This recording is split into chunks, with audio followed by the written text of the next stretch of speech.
Coming to discuss, Republican Congressman from Tennessee, Andy Ogles is here. Congressman, welcome. Thank you for having me. So you just introduced the Go Woke, Go Broke Act to address this very thing, how the Biden administration is using taxpayer dollars to force this social garbage justice on us. Talk to us about this committee on racial equity and the 25 individuals who serve on it. Why should Americans be concerned about this? Yeah, and of course, you know, the timing of dropping the bill in this press conference was totally accidental on our part, but it just underscores the fact that this administration, I mean, you know, Russia has invaded Ukraine. China is advancing towards Taiwan, or at least making moves, threatening moves towards, Taiwan. I think I said the other one.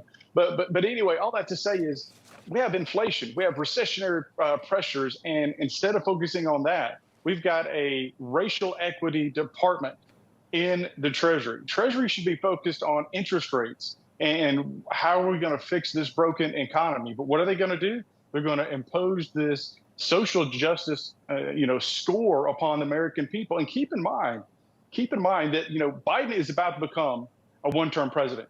So he has no choice but to cram as much of this stuff down our throats in the remainder of his term so he can kind of leave his legacy behind. Well, I, for one, am not going to put up with it. I'm going to fight against it. And most of my colleagues, I dare say all of my colleagues, at least on the Republican side, will too. Well, what's interesting, Congressman, is when Biden took office shortly after he was inaugurated, he signed an executive order directing all federal agencies to launch a whole of government approach to equity. And you look at some of the approaches they've taken, some of the things they've said.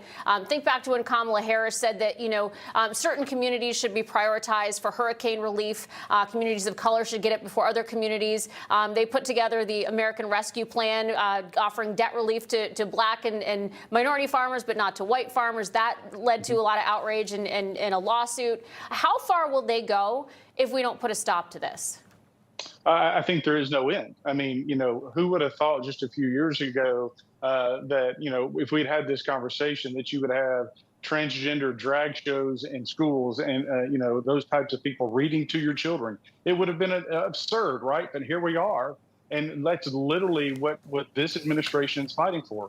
So instead of stopping Russia, instead of pushing back against China, they're more worried about social justice scores. And when you go back to that panel on the Treasury Department, you have these 25 people on this board. They're not bankers. They're not business people. They're activists. What do they know about inflation and cutting interest rates or raising interest rates or equity markets and the stock market? They know absolutely nothing about it. And you know what? That's okay to Biden, because that's not his primary concern. It's about attacking the American people. And there's a cost to that. Every dollar that's spent on these radical rogue, agencies and commissions is money out of your pocket and my pocket. And it's a great point you make about the activists on this committee, because I have a note here about the vice chair, Felicia Wong. She's argued that police budgets should be reduced. She says true equity means equity of outcome, not equal opportunities.